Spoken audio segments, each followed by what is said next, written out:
Crewsaver 180 Pro. Okay. We know that because if it's got a red toggle, not always, but the majority of life jackets, if it's a red toggle, that means it's fully automatic. Yes. Which means if you fall in, Yeah. the life jacket will inflate on its own. Yes. Okay. If that failed, you can pull that. Okay. If that then failed, you've got soft closes here. Yeah. You can open up, and on the right hand side, like most life jackets, you have the oral inflation tube which I showed you earlier Yes. on. Okay.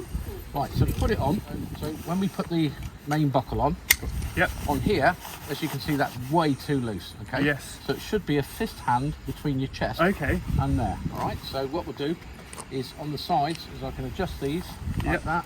So try and keep them even, so it's nice and level.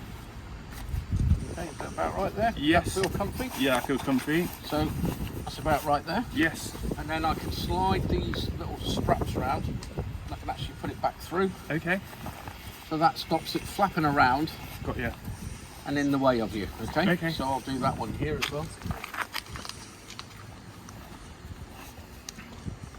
And then we'll go through probably one of the most important parts of the life jacket, Yep. which is the crotch strap. Okay, because a lot of people forget what the purpose of this is. So I can sort of measure your length just by looking at you. Yes. So you're roughly about there. Yep. So put that through there, look. That comes up. Now it should be comfortable, not tight, so it shouldn't be pinching you or anything like that. That's That goes very there. comfortable. Yep. You sure? Yes, that's Okay. that's perfect. The reason being, if you don't have a crotch strap, if you fall in, the life jacket goes off, it'll just ride up, whereas now it can't. Okay. All right, you happy with that? Yeah, I've got you. Thank you.